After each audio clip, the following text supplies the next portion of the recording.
പേരാമ്പ്രയിലെ പോര് ഇനിയും അവസാനിക്കുന്നില്ല. പേരാമ്പ്രയിലെ UDF പ്രവർത്തകരും പോലീസും തമ്മിലുണ്ടായ സംഘർഷം കൂടുതൽ രാഷ്ട്രീയ വിവാദങ്ങളിലേക്ക് കടക്കുകയാണ്. 5 UDF പ്രവർത്തകരെ അറസ്റ്റ് ചെയ്തതും രാഷ്ട്രീയ ആയുധമാക്കുകയാണ് UDF നേതാക്കൾ. എന്നാൽ പേരാമ്പ്രയിൽ പ്രശ്നമുണ്ടാക്കിയത് ഷാഫി പറമ്പിലാണെന്നുള്ള നിലപാടിൽ ഉറച്ചു നിൽക്കുകയാണ് CPM. പേരാമ്പ്രയിൽ UDF പ്രവർത്തകരും പോലീസും തമ്മിലുണ്ടായ സംഘർഷം വലിയ രാഷ്ട്രീയ വിവാദമായി മാറിയിരിക്കുകയാണ്. കഴിഞ്ഞ ദിവസം രാത്രിയിൽ 7 UDF പ്രവർത്തകരെ പേരാമ്പ്ര പോലീസ് കസ്റ്റഡിയിലെടുത്തു. അതിൽ 5 പ്രവർത്തകരുടെ പേരിൽ കേസ് രജിസ്റ്റർ ചെയ്ത് അവരുടെ അറസ്റ്റും രേഖപ്പെടുത്തി കഴിഞ്ഞു. അതായത് പോലീസിനെ ആക്രമിക്കാൻ ശ്രമിച്ചു, സ്ഫോടക വസ്തു എറിഞ്ഞു, അവിടെ പ്രതിഷേധം സംഘടിപ്പിച്ചു എന്ന തരത്തിൽ എന്നീ കാര്യങ്ങൾ മുന്നോട്ട് വെച്ചുകൊണ്ടാണ് പോലീസ് ഇത്രയും പ്രവർത്തകരെ അറസ്റ്റ് ചെയ്തിരിക്കുന്നത്. ഇതിനെതിരെ UDFന്റെ ഭാഗത്ത് നിന്ന് വലിയ പ്രതിരോധം, വലിയ വിമർശനം ഇതിനോടകം ഉയർന്നു കഴിഞ്ഞു. SP സമ്മതിച്ചു MPക്കെതിരെ അക്രമം നടന്നിട്ടുണ്ടെന്ന്. അവർക്കെതിരെ ഒരു നടപടിയുമില്ല.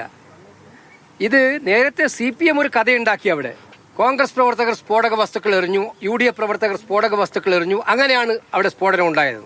പോലീസ് അന്ന് അതൊന്നും സ്ഥിരീകരിച്ചില്ല. അതോടൊപ്പം തന്നെ ഈ പോലീസിന്റെ അന്വേഷണത്തിൽ ചില വിശ്വാസ്യതാ പ്രശ്നങ്ങളുണ്ടെന്നും ഹൈക്കോടതിയുടെ മേൽനോട്ടത്തിൽ അന്വേഷണം വേണമെന്ന നിലപാടിലാണ് DCC അധ്യക്ഷൻ പ്രവീൺ കുമാർ. പേരാമ്പ്രയിൽ കാണിച്ചുകൊണ്ടിരിക്കുന്നത് ശുദ്ധ തമ്മാടിത്തരം. ഇരകൾക്കെതിരെ കേസെടുത്തിരിക്കുന്നു പേരാമ്പ്രയിൽ പോലീസ്. ഇതിന്റെ വസ്തുത പുറത്തു വരണം. എന്നാൽ ആദ്യം മുതൽ തന്നെ പ്രതിരോധിക്കാൻ CPM ഉപയോഗിച്ച അതേ വാക്കുകൾ ഇപ്പോഴും അതേ പടിയിൽ തന്നെ ഉപയോഗിക്കുകയാണ് CPM. അതായത് പേരാമ്പ്രയിൽ ഷാഫി നടത്തിയത് ഷാഫി ഷോ ആണ്. CPMന് ഒരിക്കലും ഈ തരത്തിൽ പ്രതികളുടെ പേര് പറഞ്ഞു കൊടുത്തുകൊണ്ട് CPM പറയുന്ന ആളുകളെ പോലീസ് അറസ്റ്റ് ചെയ്യുന്ന ഒരു രീതി ഒരിക്കലും തന്നെ ഉണ്ടായിട്ടില്ല. പേരാമ്പ്രയിൽ ജീവഹാനി വരുത്താനും അവിടെ പ്രശ്നമുണ്ടാക്കാനും ഷാഫി അടക്കമുള്ളവർ ശ്രമിച്ചു എന്ന നിലപാടിൽ തന്നെയാണ് CPM ഇപ്പോഴും നിലനിൽക്കുന്നത്.